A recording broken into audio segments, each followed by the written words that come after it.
proclaim them as such nor declare them as such. Speaker responded that indeed certain arrangements of Parliament was the responsibility of the clerk to Parliament. This took me to the next step of inquiring from the clerk whether he allowed the NDC minority to sit on our seats. He said, indeed, we had our name tags, that is the MPP majority had their name tags at those seats that we already occupied, and that it was not he who did that. So obviously, one was expecting Mr. Speaker to direct the NDC to do the right thing. He refused. Subsequently, Mr. Speaker engaged the Council of States, or perhaps let me say the Council of States held meetings with Mr. Speaker. As a majority leader and leader of government business and leader of the House, I had the opportunity to also meet with them. The understanding I had from the meeting as a sequel to the meeting they had already held with Mr. Speaker was to the effect that Mr. Speaker will direct the NDC minority to sit at their right place, which is the left of Mr. Speaker. That was the understanding I had. I subsequently had a call from the Peace Council. The Peace Council informed me that they had engaged Mr. Speaker on the issue before Parliament, and Mr. Speaker had indeed indicated to the Peace Council that he had not ruled, neither has he proclaimed the NDC minority, and that should we resume or should Parliament reconvene, the NDC minority will go back to their seats. There are several other prominent Ghanaians who, for some good reasons I would not want to mention their names, who had engaged Speaker on this matter, had also reached out to us, the majority caucus, and assured us that Mr. Speaker's engagement with them resulted in he admitting that indeed there was no such ruling, which ruling would now proclaim the NDC as a so-called new majority. Now, from the horse's own mouth, granted that all these prominent people misrepresented to us, the majority. Yesterday, Mr. Speaker himself, in his press conference in the afternoon, enumerated a number of things. Among them, he said he had not made a ruling. He told the whole of the country that he had not made a ruling. So, if he claims that what he did was a formal communication in response to a statement from the minority leader, then why is he supervising chaos in the House? What Mr. Speaker did today amount to supervising chaos and bringing the image of democracy to disrepute. The NDC minority members were all over claiming that we, the majority, did not attend a so-called business committee meeting that they called. Who are they? When did we constitute a new committee in Parliament? I chaired the business committee of Parliament. And when the clerk to Parliament asked for the business committee meeting, I was very explicit that the subject matter of the recall, which was approved by Mr. Speaker, is a very matter for consideration. So there's no need to have another business committee. Business committee is to decide on the business of the House. On this occasion, you have made an application, which application has been granted.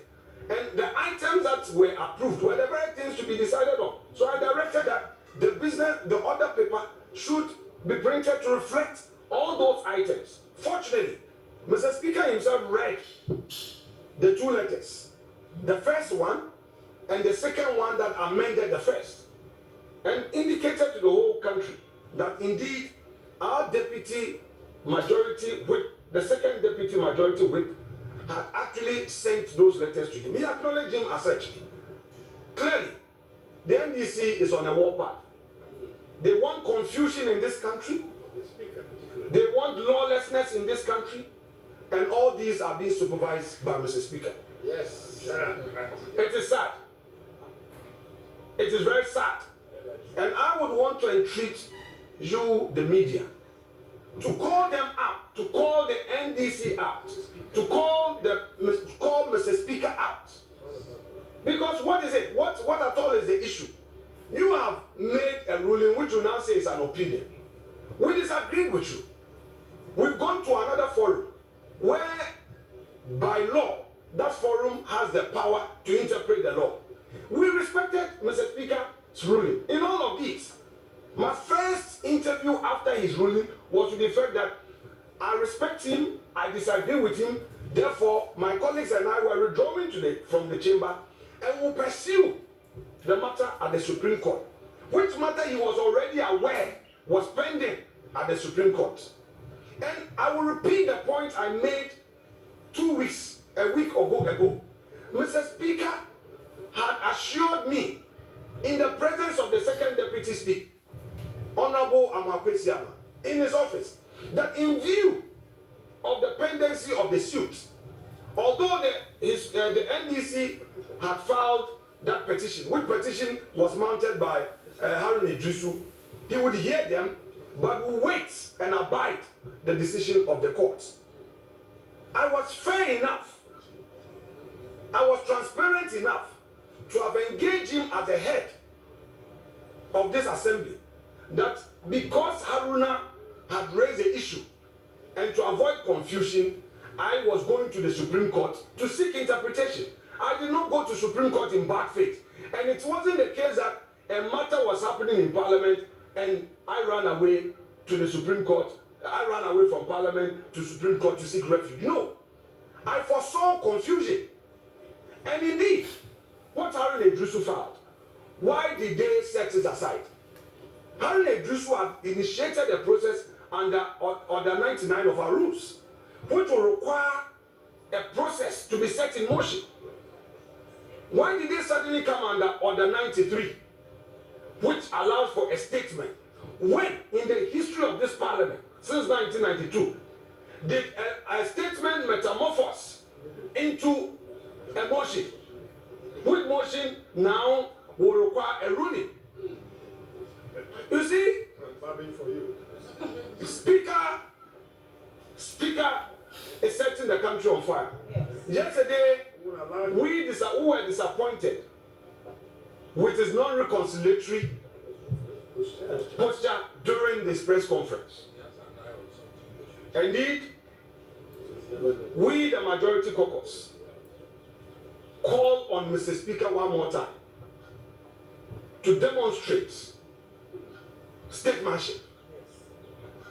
We want Mr. Speaker to know that although we were not happy on the day he was elected, some of our colleagues perhaps have seen something good in him. It wasn't the NDC that put him there for him to do the bidding of the NDC. Perhaps people felt that he could be someone who will bring all of us together. Yes. There are things that we cannot say into the camera. But Mr. Speaker is hurting democracy. Yes. What Mr. Speaker is doing is to rehearse what the NDC is likely to do should they lose power, to bring chaos, to cause confusion. How can Mr. Speaker say that he respects the Constitution, but he will not subject himself to the dictates of the judiciary? How can you say that the judiciary is in collusion, is colliding with the president, and you mention the president as a person, as an individual? How? What Mr. Speaker is doing is in bad faith. First of all, he subjected himself to the jurisdiction of the Supreme Court. And after losing at the Supreme Court, he turns around to attack the Supreme Court. His own lawyer, my respected senior Judicial, in court, argued forcefully that Mr. Speaker made a ruling. And he sought to justify the so-called ruling and even challenge the jurisdiction of the court in entertaining my application.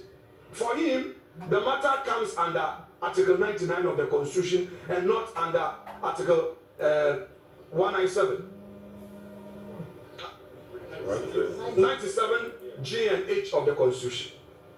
To the NDC lawyer, to the Speaker's lawyer, who had received firm instructions from the Speaker, the position of the Speaker was home and dry, was on all fours right, and that Mr. Speaker had ruled, and that those members could not come to Parliament. Again, he had emphasized that the right forum was the High Court. All these points canvassed by Mr. Speaker's lawyer were overruled. The matter was heard in the full glare of the public. There was a live broadcast of the Supreme Court proceedings of that day. The ruling of the Supreme Court had been procured by me as plaintiff. The Supreme Court bailiff has served the ruling, the second ruling, on Mr. Speaker. His lawyers were given up to 3rd of November to file their written submissions, statements of case in defense, if any. So what are all these, perhaps I call it ex cathedra statements of Speaker, creating an impression as though those statements is making are an authority on their own. It cannot be. A true Democrat will respect the rule of law. Yes. And that is why we decided to respect him. You know, ladies and gentlemen of the press, NPP, our tradition is to respect rule of law. It's out of deference to Mr. Speaker. That is why we did not enter the chamber. That we should share in that chaos theater with them. Never. We will not. NPP will not. We will not. Therefore, don't be swayed by their lies and their propaganda. The chaos they started is what they want to end. We will not allow that. We believe that we have to win the elections right at the polling station, and we'll go and work. Right now, what the NDC has done, basically, are the following. One, they don't want Ghanaians to receive their pay, public servants, because they know that after the elections, there will be no budget.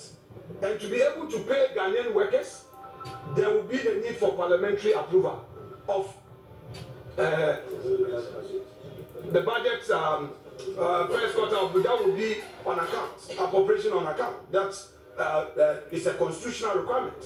So that is what they want. They want to stampede it. Two, they want to again create a certain impression that Ghana is lawless. Ghana is not lawless. We will not allow them to give a wrong impression to the international community. We will respect the law. Three, all these businessmen, you know, their fear is that under the 1D, 1F, these companies are going to create jobs. These companies will employ people. So their fear is that should these be addressed, it will mean that all their propaganda of unemployment would fall flat. So further to frustrate businessmen and drive them away. Are these Democrats? No. Now there are important things to do. We have the free SHS bill, which is before Parliament. Their main aim is to conspire with Mr. Speaker to prevent the free SHS bill from being passed. And in an unlikely situation where they see the light of day in the election, cancel it. That, oh, after all, there's no law back in it. Their main target is a free SHS bill. That is why there was a pre-announcement of it laying in Parliament, and you remember how they fought against it. So it's an opportunity for them to, as it were, prevent the free SHS bill from being passed. And if they succeed in doing that, to them, in their wishful minds, in their wishful thinking, parents will get upset and then say that after all, the free SHS was not working. The free SHS has benefited many Ghanaians in spite of the challenges.